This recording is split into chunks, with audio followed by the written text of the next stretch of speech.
It's comfortable where they are. After 40 years of walking in circles in the hot desert sand, they don't want to enter the promised land. Moses loses his mind. God becomes furious. And Moses asks a simple question. Ha'achechem yavou lamilchama ve'atem teshvu po? Will your brothers go to war inside the land while you live here outside? So they reach a deal. Whenever the Jews inside the land of Israel need help, the Jews living outside the land of Israel will show up and help. My friends, we are the inheritors of that ancient promise. For most of our lives, thank God, Israel has not required that kind of help. Then on October 7th, we watched a scale of barbaric violence that we had never witnessed, especially in color, in real time, beamed into the cell phone in my pocket, as well as in the pockets of my young children. And in all of our collective kishkis, we sensed the question of Moses. Will our brothers go to war inside the land? And will we show up? This year, Jews in Israel needed our help. And you know what? We showed up.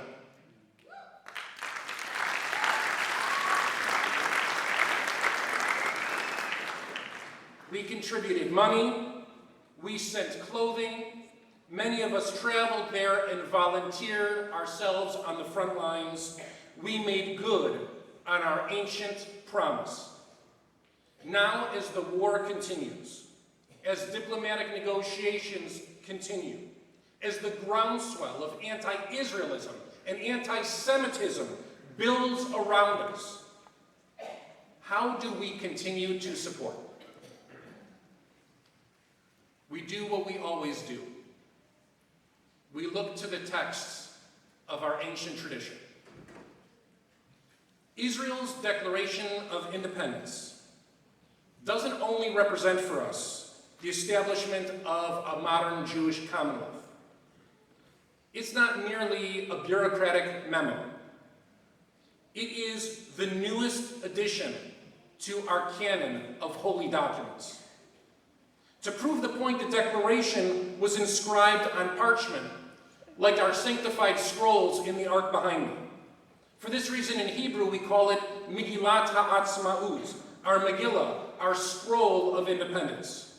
Envisioned by David Ben-Gurion, Moshe Sharet, Rabbi Davidovitz, and others, the text was negotiated, decided, and confirmed. And after all that time, they no longer had enough time to have a scribe write the text properly onto a single piece of parchment. So, in the ceremony that we all know, while holding a large piece of parchment for photos, inside the parchment, Ben-Gurion is reading off of a hidden piece of paper where the document had been typed only hours before.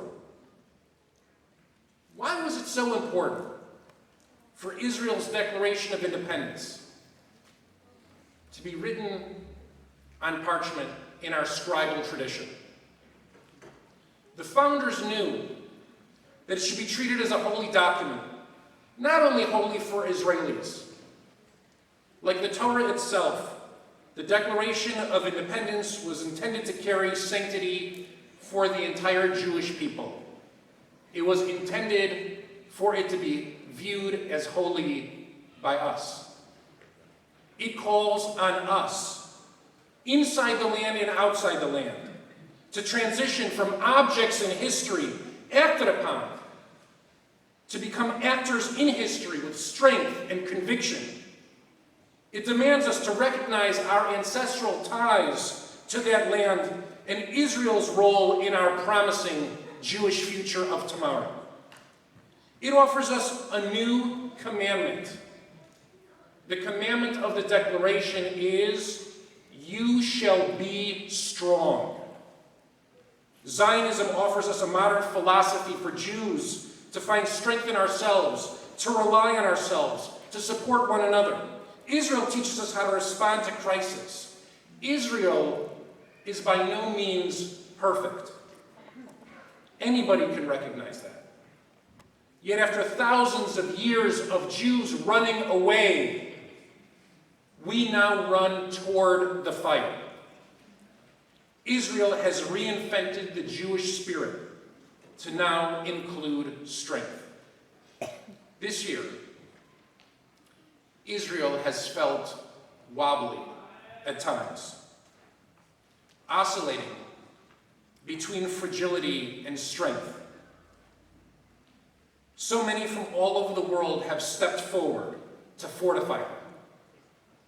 The truth is that Israel's very existence has always relied on the efforts of many from its very conception.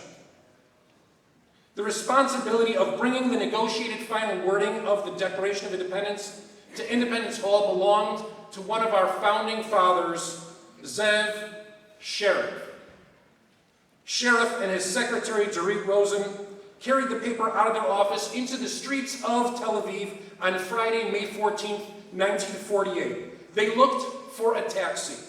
As Shabbat approached and every single Jew was already at Independence Hall waiting for the ceremony to begin, they began to sweat. They began to get nervous that the wording of the Declaration would in fact not reach its destination. Finally, they saw a taxi in the distance approaching. And they walked into the center of the street to block its path. And miraculously, especially if you've seen taxis drive in Israel, miraculously, the taxi stopped before hitting them.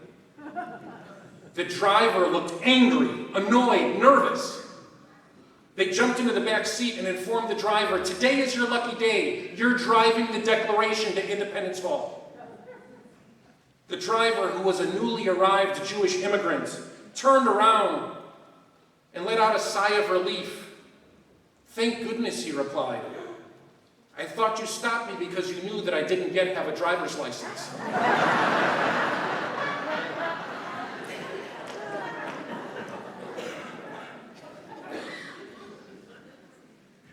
That's who we are. That's us. That's our holy task. We are the nameless driver in Jewish history. It's our job to deliver the Declaration to the masses. It's our role to carry the message far and wide. It's our mission to scream it from the rafters with courage and conviction.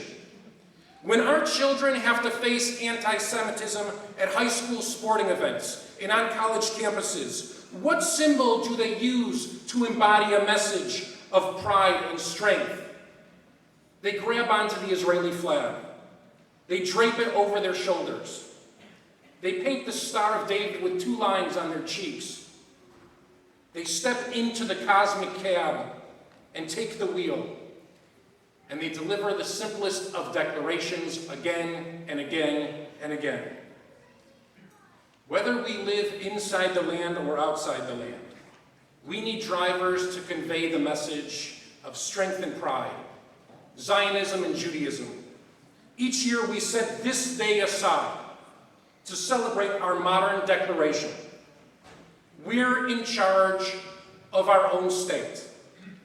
We're the custodians of our own future. As Jews, we'll show up when we're called upon. And we've never been prouder to be Jewish.